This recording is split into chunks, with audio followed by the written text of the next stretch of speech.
നവമാധ്യമങ്ങളുടെ അതിപ്രസരമുള്ള ആധുനിക കാലഘട്ടത്തിൽ ഒരു ചെറിയ വീഡിയോ ക്ലിപ്പിന് കാട്ടുതീയേക്കാൾ വേഗത്തിൽ ഒരു നഗരത്തെ മുഴുവൻ ഭീതിയിലാഴ്ത്താൻ കഴിയുമെന്ന് കഴിഞ്ഞ ദിവസങ്ങളിൽ ബംഗളൂരുവിൽ നടന്ന സംഭവങ്ങൾ തെളിയിക്കുന്നു.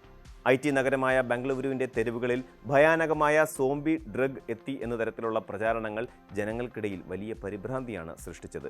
ഒരു മനുഷ്യൻ യാതൊരു ചലനവുമില്ലാതെ മണിക്കൂറുകളോളം ഒരേ നിൽപ്പ് നിൽക്കുന്ന വീഡിയോ സമൂഹ മാധ്യമങ്ങളിൽ വൈറലായതോടെയാണ് ഈ വിവാദങ്ങൾക്ക് തുടക്കമായത്.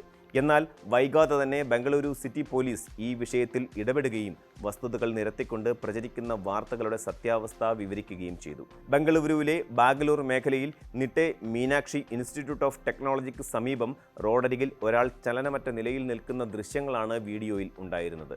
മയക്കുമരുന്ന് ഉപയോഗിച്ചതിനെ തുടർന്ന് ബോധം മറഞ്ഞ അവസ്ഥയിൽ നിൽക്കുന്ന സോംബിയെ പോലെയാണ് ഇയാളെന്ന് വീഡിയോ പങ്കുവച്ചവർ ആരോപിച്ചു. ഉടുത്ത ബാംഗ്ലൂരു എന്ന ഹാഷ്ടാഗോടെ പ്രചരിച്ച ഈ പോസ്റ്റുകൾ നഗരം വലിയൊരു ലഹരി വിപത്തിലേക്ക് നീങ്ങുകയാണെന്ന മുന്നറിയിപ്പാണ് നൽകിയത്. അമേരിക്കയിലെ ചില നഗരങ്ങളിൽ കണ്ടുവരുന്ന മാരകമായ സൈലാസിൻ എന്ന മരുന്ന് ബംഗളൂരുവിലും എത്തിയെന്നായിരുന്നു ഭൂരിഭാഗം നെറ്റിസൺസും വിശ്വസിച്ചത്. എന്നാൽ ഈ ദൃശ്യങ്ങൾ പോലീസിന്റെ ശ്രദ്ധയിൽപ്പെട്ടതോടെ കാര്യങ്ങൾ മാറിമറിഞ്ഞു. നഗരത്തിൻ്റെ സമാധാന അന്തരീക്ഷത്തെ ബാധിക്കുന്ന ഇത്തരം വാർത്തകളുടെ സത്യാവസ്ഥ പുറത്തു കൊണ്ടുവരുവാൻ പോലീസ് ഉടനടി അന്വേഷണം ആരംഭിച്ചു.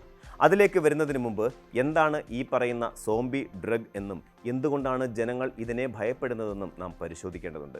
ശാസ്ത്രീയമായി സൈലാസിൻ എന്ന് വിളിക്കപ്പെടുന്ന മരുന്നാണ് പലപ്പോഴും സോംബി ഡ്രഗ് എന്ന പേരിൽ അറിയപ്പെടുന്നത്. യഥാർത്ഥത്തിൽ ഇത് മനുഷ്യർക്ക് ഉപയോഗിക്കാൻ അനുമതിയുള്ള മരുന്നല്ല.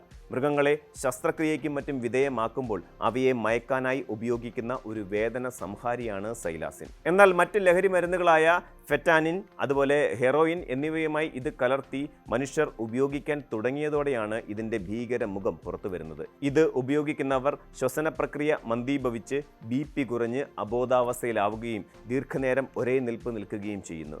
ഈ അവസ്ഥയിൽ അവരെ കാണാൻ ഹോളിവുഡ് സിനിമകളിലെ സോംബികളെ പോലെ ഇരിക്കുന്നതിനാലാണ് ഇത്തരമൊരു പേര് വന്നത്. കൂടാതെ ശരീരത്തിൽ ഉണങ്ങാത്ത വലിയ മുറിവുകൾ ഉണ്ടാക്കാനും മാംസം അഴുകിപ്പോകാനും ഈ മരുന്ന് കാരണമാകുന്നു. ഇത്തരം വിവരങ്ങൾ ഇന്റർനെറ്റിൽ ലഭ്യമായതുകൊണ്ടാണ് ബംഗളൂരുവിലെ വീഡിയോ കണ്ടപ്പോൾ ജനങ്ങൾ പെട്ടെന്ന് ഭയചകിതരായത്.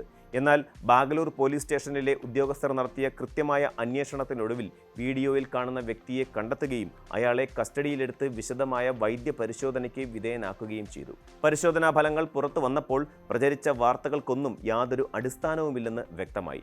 ഇയാളുടെ രക്തത്തിലോ ശരീരത്തിലോ യാതൊരു വിധത്തിലുള്ള മയക്കുമരുന്നിൻ്റെയോ അതുപോലെ സൈക്കോട്രോപിക് പദാർത്ഥങ്ങളുടെയോ സാന്നിധ്യം കണ്ടെത്താനായില്ല. യഥാർത്ഥത്തിൽ ഇയാൾ സന്ധിവേദന സംബന്ധമായ രോഗത്താൽ ബുദ്ധിമുട്ടുന്ന ആളായിരുന്നു.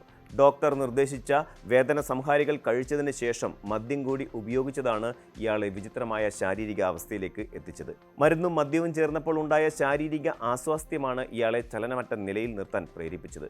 ഉപജീവനത്തിനായി 3 മാസം മുമ്പ് ബംഗളൂരുവിലെത്തിയ ഇയാൾക്ക് താൻ സമൂഹ മാധ്യമങ്ങളിൽ വലിയൊരു ഭീതിയുടെ മുഖമായി മാറിയത് അറിഞ്ഞിരുന്നില്ല. ഭയവും ആശങ്കയും അതിവേഗം പടരുന്ന ഒരു സമൂഹത്തിൽ വസ്തുതകൾ പരിശോധിക്കാതെ വിവരങ്ങൾ പങ്കുവയ്ക്കുന്നത് എത്രത്തോളം അപകടകരമാണ് എന്നതിന് ഉത്തമ ഉദാഹരണമാണ് ഈ സംഭവം.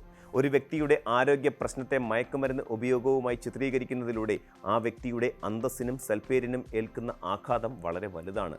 താൻ ജോലി അന്വേഷിച്ച് വന്ന ഒരു നഗരത്തിൽ ഇത്തരമൊരു അപകീർത്തിക്ക് ഇരയാകേണ്ടി വന്നത് ആ മനുഷ്യനെ സംബന്ധിച്ചിടത്തോളം വലിയൊരു മാനസിക പ്രയാസമാണ്. പോലീസ് നൽകിയ വാർത്താക്കുറിപ്പിൽ ജനങ്ങളോടും നെറ്റിസൻസിനോടും കൃത്യമായ ഒരു സന്ദേശം നൽകുന്നുണ്ട്. സ്ഥിരീകരിക്കാത്ത വിവരങ്ങൾ പ്രചരിപ്പിക്കുന്നത് അനാവശ്യമായ ഭീതി സൃഷ്ടിക്കുമെന്നും ഇത്തരക്കാർക്കെതിരെ കർശനമായ നിയമ നടപടികൾ സ്വീകരിക്കുമെന്നും പോലീസ് മുന്നറിയിപ്പ് നൽകി. പോസ്റ്റ് ചെയ്യുന്നതിന് മുമ്പ് ചിന്തിക്കുക എന്ന ആഹ്വാനം ഓരോ സോഷ്യൽ മീഡിയ ഉപയോക്താവും ഹൃദിസ്ഥമാക്കേണ്ട ഒന്നാണ്. ചുരുക്കത്തിൽ ബംഗളൂരുവിൽ സോംബി ഡ്രഗ് ഇല്ലെന്നും പ്രചരിച്ച വീഡിയോ വെറുമൊരു തെറ്റിദ്ധാരണ മാത്രമാണെന്നും പോലീസ് തെളിവുകൾ സഹിതം ബോധ്യപ്പെടുത്തിയിട്ടുണ്ട്. നഗരം സുരക്ഷിതമാണെന്നും ലഹരിക്കെതിരായുള്ള പോരാട്ടം ശക്തമായി തുടരുമെന്നും അവർ ഉറപ്പു നൽകുന്നു. എന്നാൽ ഇത്തരം സംഭവങ്ങൾ ഇനിയും ഉണ്ടാകാതിരിക്കാൻ പൊതുജനങ്ങൾ കൂടുതൽ ജാഗ്രത പാലിക്കണം. സത്യം പരിശോധിക്കാതെ ഒരു സന്ദേശവും ഫോർവേഡ് ചെയ്യാതിരിക്കുക എന്നത് തന്നെയാകണം ഇതിനുള്ള പ്രാഥമികമായ പ്രതിവിധി. ലഹരി വിമുക്തമായ ഒരു സമൂഹത്തിനായി നമുക്ക് പോലീസിനോട് സഹകരിക്കാം. അതോടൊപ്പം തന്നെ വ്യാജ വാർത്തകൾക്കെതിരെയുള്ള ജാഗ്രതയും പുലർത്താം. ഉത്തരവാദിത്തമുള്ള ഡിജിറ്റൽ പൗരനായി മാറുകയാണ് ഈ പ്രതിസന്ധിക്കുള്ള ഏക പരിഹാരം. കൂടുതൽ വാർത്തകൾക്ക് news 18 Keralam YouTube channel subscribe ചെയ്യുക.